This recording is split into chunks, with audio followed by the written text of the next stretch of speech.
repórter aqui do Sul 21. E a gente está começando o primeiro dos ao vivos que a gente vai transmitir hoje de tarde, comentando um pouco sobre as eleições e o processo eleitoral. Eu estou aqui com o Lúcio, ele é analista de dados. Lúcio, obrigada por estar aqui hoje com a gente. Vou te pedir para te apresentar um pouquinho, falar um pouco sobre o teu trabalho. Ok, então boa tarde, né, a quem está acompanhando aqui o Facebook do Sul 21, boa tarde para ti, Giovana. Então, meu nome é Lúcio, eu trabalho com análise de dados, principalmente de dados de internet, né, principalmente comunicação política, né, então a gente acompanha redes sociais, né, e tenta estabelecer alguns parâmetros, algumas métricas para comparar desempenho, enfoque, abordagem dos nossos clientes e das áreas temáticas que eles acham essenciais, né, e tem um foco um pouco eleitoral e político, ainda que não necessariamente eu esteja acompanhando essa eleição, assim, do ponto de vista majoritário. Essa eleição a gente está acompanhando um processo muito polarizado, né? E nas redes isso tem se mostrado de uma maneira bem clara, né? Eu queria entender um pouco, especialmente dessa semana, o que tu pode observar nessa última semana antes do primeiro turno que se intensificou, que se polarizou um pouco mais do que se esperava? Então, a gente tem na internet, dois espaços que eu acho que é importante a gente deixar.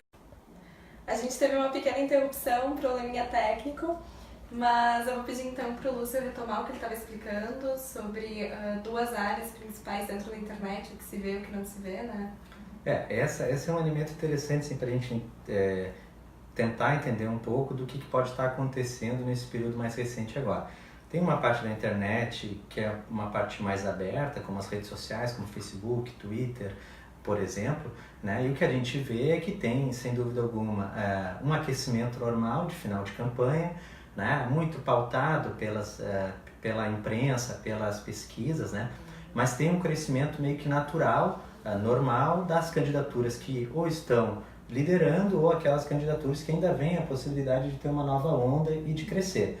Já no espaço que é fechado, né, como o WhatsApp, a gente não tem muito como ter certeza, a gente consegue mais ou menos imaginar a partir de alguns elementos de quando ele se torna um pouco público, quando as coisas saem de lá e começam a surgir na internet. E aí o cenário é bem Entristecedor. Isso, porque o tipo de conteúdo que sai de lá, né, e a forma e com a abordagem que ele sai, é bem complicado. Agora, tem candidaturas que estão se posicionando melhor agora no final, né? E tem candidaturas que já praticamente desistiram do ambiente de internet, ainda que estejam sendo ainda com cobertura na imprensa, formal, vão estar com número, não desistiram, estão dizendo que são competitivos ainda, mas na internet praticamente já pararam. E a internet mesmo se resume muito ao que a gente chama de bolhas, né? As pessoas interagindo com aquelas mesmas pessoas com que elas já convivem ou têm ideias parecidas. E ao mesmo tempo a internet, a gente tem um dado, de acordo com o último censo do IBGE, 17% das pessoas no Brasil ainda não têm acesso à internet. Então a gente está falando de um público específico, de uma parcela da população específica, mas ainda assim registra tendências, né, do que pode acontecer. Claro, sem dúvida. E também isso faz o que a gente chama de vazamento, né, assim, isso vaza para fora. Porque, vamos supor, tem comunidades, vamos supor, carentes e tal, que tem um poder aquisitivo menor, as pessoas têm menos internet e tal, mas muitas delas têm um plano de celular de 3G que já deixa livre o uso de WhatsApp e Facebook. Aí elas já veem e aí elas levam para a conversa offline. Né? Uma pessoa que está num grupo de família e é aquela que mais ativa o grupo de família, ela acaba usando dos elementos que ela recebe no grupo de família para falar no grupo do futebol ou para falar no grupo presencial de colegas de trabalho.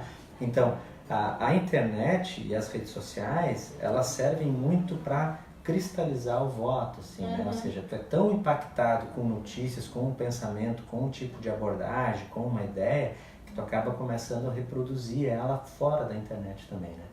Então, ela acaba sendo um vetor importante para tu levar as tuas ideias, a imagem que tu quer consolidar também para fora da internet. E o que tu diria de diferença dessa corrida eleitoral para a de 2014 em relação ao uso das redes? Então, tem um elemento até, se tu me permitir, até ir um pouquinho mais atrás, que é 2010, né? Uhum. Em 2010, isso que a gente está vivendo hoje, de notícias falsas, por exemplo, isso começou muito forte em 2010. Uhum. Ganhou muito corpo em 2014, mas foi em 2010 que começou e é visto por várias pessoas que acompanharam o processo como um dos elementos que garantiram a ter um segundo turno em 2010. Foi o excesso de notícias falsas que se teve, em especial contra a presidenta, que depois foi eleita, né? Uhum. E eram quase todas elas críticas do ponto de vista moral, né? Sobre orientação sexual, sobre ela ser solteira. Eu lembro a própria disseminação da foto dela quando foi presa, né? Que serviu tanto para um lado quanto para o outro, de apoiadores e de pessoas contra a Dilma Rousseff.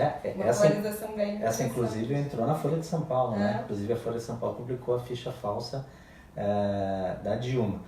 Agora, o grande deslocamento que tem daquela eleição para essa agora, eu acho que basicamente são duas coisas. Uma é um predomínio maior de WhatsApp. Facebook é uma ferramenta hoje que eu já diria de pouca relevância assim, nesse processo eleitoral. Ela é muito boa para construir imagens positivas, construir a tua presença, te manter com mais chances de ser visto como alguém que tem chance, mas boa parte da formação mesmo e da orientação está andando nas redes. A gente voltou agora, então a gente só pede que vocês tenham um pouco de paciência com a gente, porque até o final do dia a gente vai dominar isso de fazer ao vivo. Mas esperamos que esteja tudo certo com a imagem, com o som, qualquer coisa podem nos avisar que a gente vai corrigindo. O Lúcio estava falando então um pouco sobre a perda de acesso que teve o Facebook, né? Mas eu queria que tu comentasse um pouco também sobre a presença dos grupos no Facebook, porque a gente acompanhou essa erupção do Ele Não através de um grupo que foi feito meio que na casualidade no Facebook, que agregou muitas pessoas, agregou muitas mulheres e acabou em marchas pelo país e várias cidades internacionalmente também contra uma ideia específica, um candidato específico.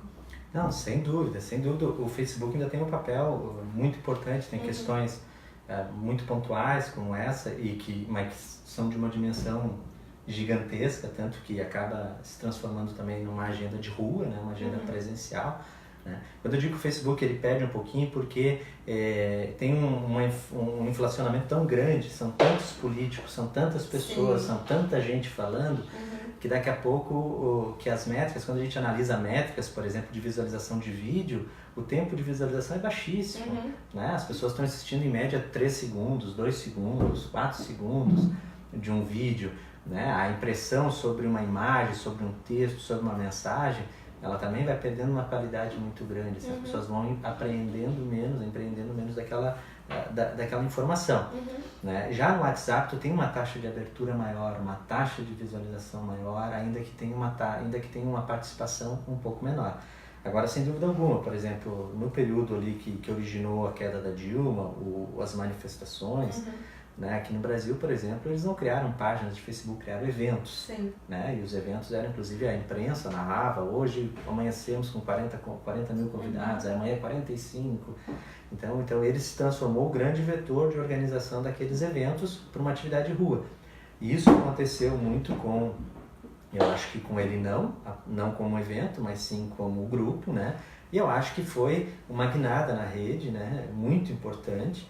E acho que foi que originou também uma guinada muito grande na campanha do atual líder das pesquisas, do Bolsonaro, né? Que a partir já previamente daquilo, a gente identificou, por exemplo, de conteúdo que saía de grupos, que tinha um perfil de conteúdo que estavam dentro de WhatsApp e que vinha para a rede pública, que vinha para o Twitter. O que seria esse perfil? Um perfil de conteúdo, né? Faltando uns 2 ou 3 dias, tentando sugerir que teria uma organização para inviabilizar que nascia das mulheres, para tentar inviabilizar a vitória de primeiro turno que estava certa. Então, eles faziam uma orientação muito grande, né, para que se acelerasse a campanha deles, para eles ganharem o primeiro turno, que era essencial se ganhar no primeiro turno. E como é uma campanha extremamente militarizada, né, uma campanha que tem muitos quadros militares, quadros que eram da inteligência e da área de tecnologia do exército, que estão na campanha, eles têm um perfil né, de hierárquico, que facilita bastante, né, para fazer essas coisas acontecerem de uma forma rápida. Né? Então, eu acho que nessa última semana que a gente vê é um crescimento muito grande de algumas candidaturas, em especial desta. O discurso mais vigente era o discurso de tentar uma vitória no primeiro turno, ainda que seja, na minha avaliação, quase impossível. Né? Para ter uma ideia, ninguém, acho que não tem nenhuma história depois do fim da ditadura no Brasil, nenhuma campanha ganhou no primeiro turno com os índices que eles têm agora. Sim. Então, é praticamente inviável. Porém, né, e agora o que deu sinal, sem dúvida alguma, foi aqueles atos, né, e não porque os atos tenham virado a favor deles.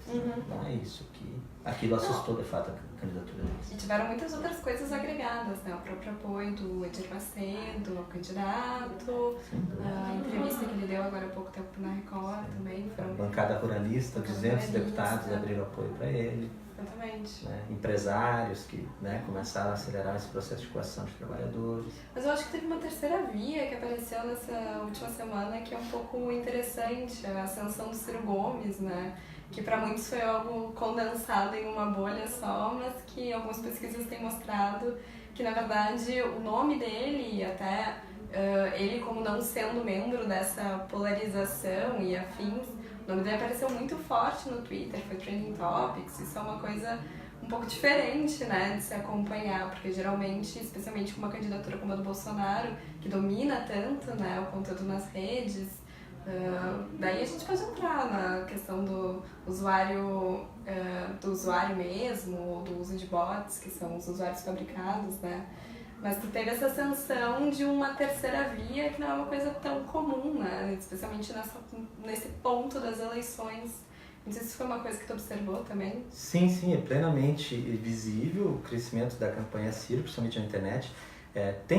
Acho que tem dois elementos que ajudam muito para a ascensão dessa campanha. Uma é ela ser uma campanha que ela está em um voo de cruzeiro, né? Ou seja, ela não é alvo de ninguém, e ao mesmo tempo ela consegue ser crítico aos dois líderes, supostamente líderes, né? De acordo com as pesquisas. Né? E ao mesmo tempo ninguém é crítico diretamente a ele porque vislumbram ele ser um apoiador no segundo turno. Então, ela corre num voo de cruzeiro, uma facilidade um pouco maior, né? E ele, o próprio candidato, ele assume uma estratégia, né? Ele tem um elemento que é muito positivo, que é uma retórica muito boa, ele tem uma fala muito boa, e ele assume um posicionamento que é tentar cumprir algo que ele diz que o segundo colocado não tem, que é firmeza. Então, ele tenta se comportar como alguém que teria a condição, a força, né?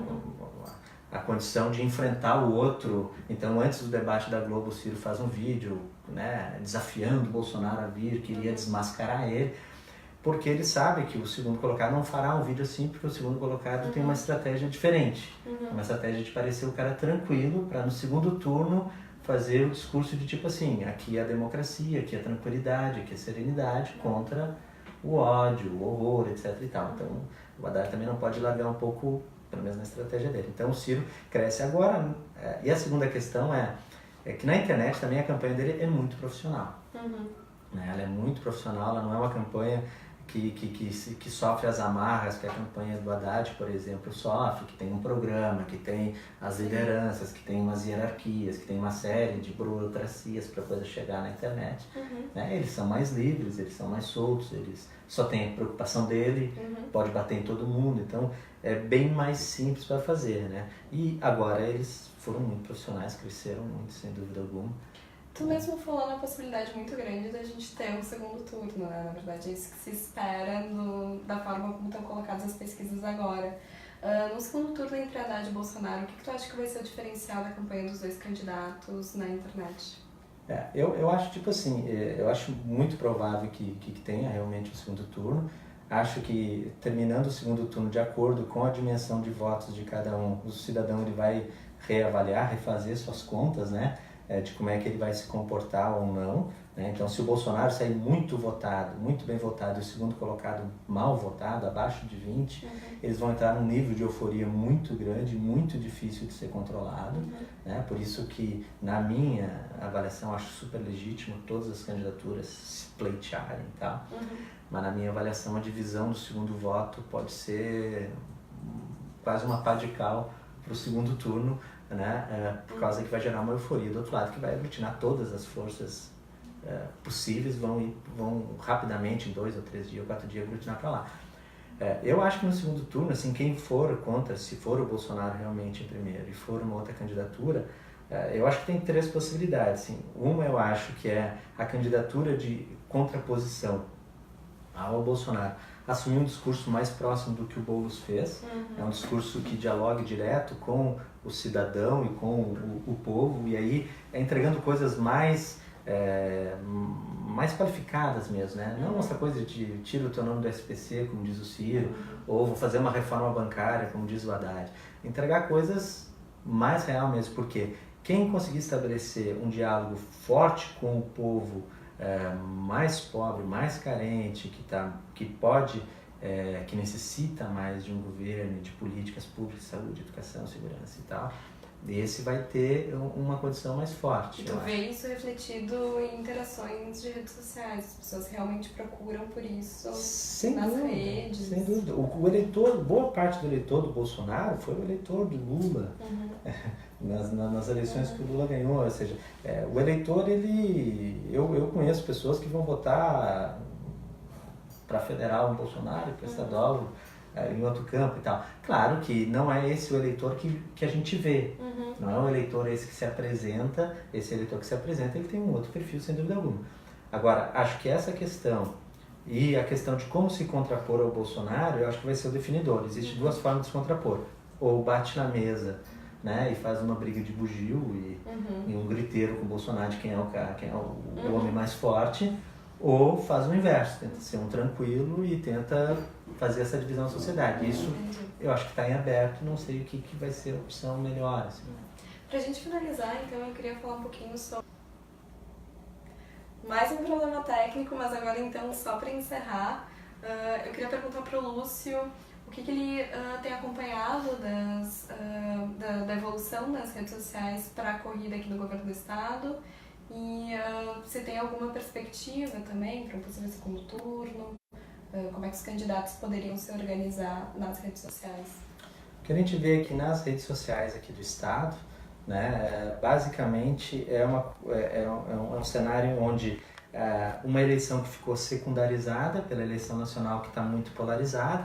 Então a eleição estadual parece na internet que ela não buscou ocupar um protagonismo. Parece que os candidatos que queriam protagonizar na internet tiveram dificuldades, não conseguiram, e aqueles que lideram não querem protagonizar, querem fazer o seu feijão com arroz, né? Então tu tem campanhas, em geral as campanhas foram profissionais, com muito conteúdo normal do marketing, de comunicação, então todo dia produz um card, todo dia produz um vídeo, faz o vídeo da agenda, um depoimento, mas nenhuma arriscou de fato, não teve nada de muito inovador, né? Tiveram bons conteúdos que cairiam muito bem na TV também. Então a campanha aqui ela ficou muito formal. O que a gente notou é que de fato, vamos supor, quando a gente pega, por exemplo, uma métrica que é saldo líquido de fãs em Facebook, que todo dia uma página de Facebook ela perde e ganha fãs. E conforme tu discursa, como é que tu te posiciona, um político em especial, né, ele pode ter uma aderência maior de novos fãs ou não. E todas as páginas, principalmente as competitivas no Facebook dos candidatos, que no Facebook estavam patrocinando, estavam botando recurso nele. E se a gente for olhar, por exemplo, o candidato que lidera as pesquisas aqui no estado, as pesquisas que começaram a surgir, principalmente ele começou a liderar no meio do mês, se tu olhar ele desde o início do mês, ele está muito acima dos outros no ganho de fãs. Enquanto os outros ganham, por exemplo, 200, 300 fãs por dia, ele ganhava 1.200, 1.300. E patrocinando mais conteúdo? Todos estavam patrocinando muito semelhante, às vezes um pouco mais, às vezes um pouco menos. Entendi. Mas ou ele estava acertando na estratégia de patrocínio, que eu acho meio improvável, assim, ter um desnível muito grande. né? Mas o que a gente percebe é que é o seguinte, que o conteúdo chegava e tinha aderência e as pessoas tinham, além de ver o conteúdo, as pessoas tinham vontade de curtir a página dele. Então essa adesão de novos fãs, ela para nós era um sinal, né? E eu até botei um gráfico até na internet, no Facebook, que era um gráfico sem os nomes, eu botei para mostrar assim que ele, sem dizer quem era, né? Que ele desde o início do mês ele já tinha descolado, antes de aparecer nas pesquisas, ele já estava com uma adesão muito maior em novos fãs, que poderia a gente até arriscar dizer até que poderia ter ganhado no primeiro turno, né? O que não vai acontecer, eu acho, né? Só para deixar claro, você está falando do candidato do PSDB, Eduardo Leite, que está à frente nas pesquisas. Isso. Mas, então, como pergunta final, eu queria só que tu explicasse um pouco como é que se dá também essa diferença de acessos e de interações. Eu sei que é uma coisa muito ampla e muito complicada, mas mais basicamente entre o Facebook, o Twitter, o Instagram, o WhatsApp, que eu acho que são as redes sociais principais, né? Como é que tu avalia que, então, esse conjunto e dentre as suas particularidades, elas têm sido usadas nessa campanha? Eu acho que o Twitter, assim, em primeiro lugar, assim, as redes sociais, essa foi a eleição das redes sociais, sem dúvida alguma, né? Nas outras teve uma incidência muito grande, né? O que a gente fica com o aprendizado dessa eleição é que essa foi a eleição das redes sociais, e o segundo aprendizado que a gente fica é que a eleição nas redes sociais não era o que a gente sonhava, né? É o inverso, né? Ou seja, a gente até pensa agora que interessante se a mídia, a imprensa tradicional, ganhasse um fôlego de novo e assumisse um protagonismo maior, por causa que talvez a eleição nas redes sociais não seja bem o avanço e o show de democracia que a gente imaginava que ia ser. Mas o que a gente vê é o seguinte, uma aposta muito grande no Facebook, né? Porque inclusive o Facebook com a mini reforma eleitoral foi o que aceitou ter um financiamento. Sim. Então é normal investimentos de 30, 40, 50 mil reais em patrocínio de um candidato, né? Então o Facebook ele acabou sendo o principal. O Instagram acabou entrando na sequência do Facebook, porque tu pode inclusive patrocinar dentro do Facebook no próprio Instagram, né? E como lá gerou uma adesão maior e o formato do Instagram é um formato que ele não deixa a contradição crescer, por causa que os comentários eles se somem, então tu nunca vê a parte negativa que pode gerar de um comentário, então as pessoas gostam dele e os stories também geram uma interação maior.